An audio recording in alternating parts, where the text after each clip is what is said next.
Thank you, Chair. Thank you very much.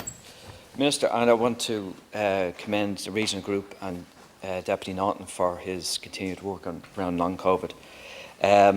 Minister, we're 3 years into this pandemic. Probably the world didn't really know the word COVID-19 until 3 years ago. And since then it has claimed millions of lives. It has affected hundreds of millions of people. It has caused economical chaos across the world. Many of us that did get COVID have recovered fully, thankfully. There's been a vaccine which has, been hugely helpful in the fight against the pandemic. But there's a whole cohort of people that got COVID in the last 3 years that haven't fully recovered. And I'm a member of the Health Committee, and I must say Professor Jack Lambert's critique of long COVID was a revelation to myself and the many people that were on the Health Committee.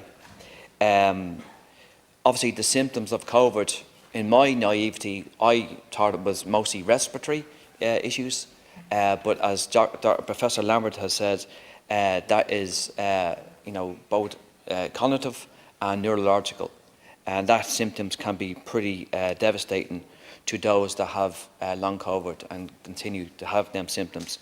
And I think the most important thing of this debate, Minister, is people that are in that situation have to be listened to and supported.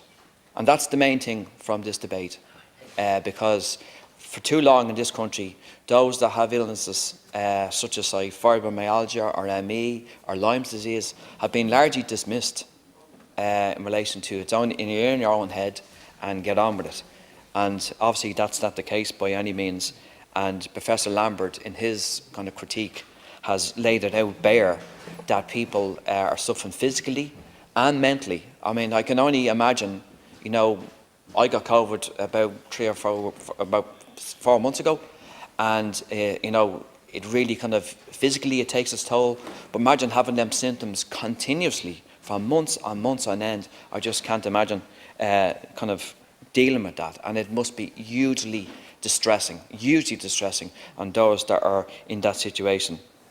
And I think the other situation, Minister, is those that have long COVID. The main thing is support, and there is hope.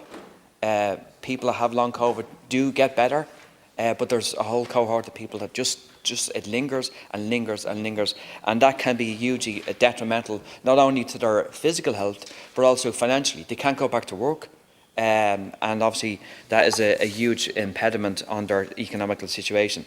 I think COVID-19 not being classified as an occupational injury I think it's a huge mistake by the government, a huge mistake. This should be an occupational injury, because if you work in a medical setting, obviously if you're a nurse, doctor or somebody that works in that setting, you can get time off and so forth. But if you're in a different situation like an educational setting, that can be much more problematic. So Minister, I think if there's one thing that's come out of this debate, and I know the government have put these specialist clinics ahead forward, there is quite a lengthy waiting period for just to see a specialist. I think it's about 10 months, the average time, which is, it's just not good enough in relation to this situation. So, look, I think if we listen and support these people that are going through this situation, I think then the situation will be much, much better for those that are experiencing long COVID. Thank you.